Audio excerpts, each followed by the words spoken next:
अच्छा चंद्रशेखर जी, क्योंकि एक पढ़ा लिखा नेता, कहाँ आप तो अमेरिका जा रहे थे अपनी आगे की पढ़ाई करने के लिए, ये कहाँ दलित सियासत, दलित हित की बात, ये सियासी सफर कैसे शुरू हो गया?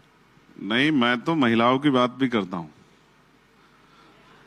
कौन कह रहा है कि मैं सिर्फ दलितों की बात करता हूं? मैं सिर्फ दलित सियासत नहीं करता। असल दिक्कत यह है कि अगर आपको कोई प्रॉब्लम हुई है तो आप ही की समस्या का तो समाधान करूंगा ना। जिसको समस्या नहीं उसकी समस्या के समाधान के लिए कहां घूमूंगा?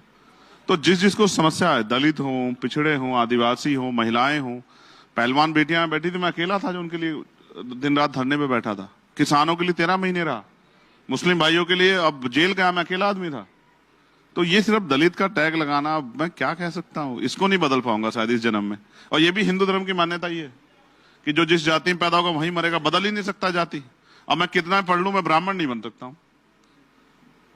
मैं कितना भी पढ़ लूं, पीएचडी कर लूं, एमफिल कर लूं, बीटेक कर लूं, एमटेक कुछ भी कर लूं, लेकिन मैं अपनी जाति नहीं बदल सकता हूं इस देश में। ये भी शंकराचार्य ने स्पष्ट किया, क्योंकि एक बाबा जी घूम रहे थे कि भाई सारे हिंदू एक हैं, पता नहीं कुछ ऐसा नारा लगा रहे थे बागेश्वर वाले।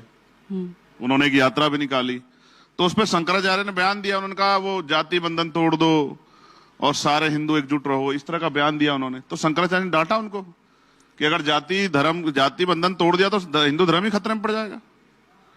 जाति तो सच्चाई है सनातन की, ऊंच नीच की भावना सच्चाई है, ये मैं नहीं कह रहा हूं, ये सनातन कह रहा है। आप पढ़ लो, वर्ण व्यवस्था, जाति व्यवस्था, और कोई पैदा होते ही छोटा, कोई पैदा होते ही बड़ा, ये मैं नहीं कह रहा ना, मैंने बनाई है। तो मैं तो एक वकील हूं। तो राहुल गांधी ठीक कह रहे हैं, यानी पिच सबकी एक है, बस लड़ाई अलग अलग चल रही है। देखो, मैं फिर आपसे कहूंगा,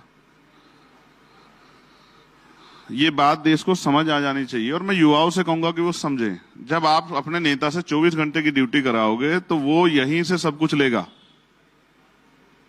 8 घंटे की नेतागिरी कराओ उससे कि 8 घंटे वो आपके लिए ड्यूटी की तरह काम करे, क्योंकि आप उसको तनख्वाह देते हो।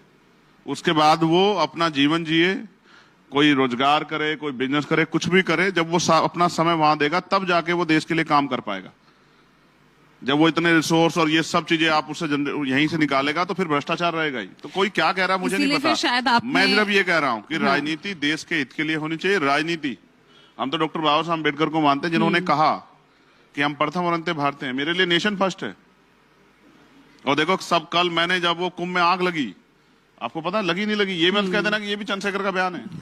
वो आग लगी और मैंने कहा कि मैं प्रार्थना करता हूं किसी कोई हताहत ना हो।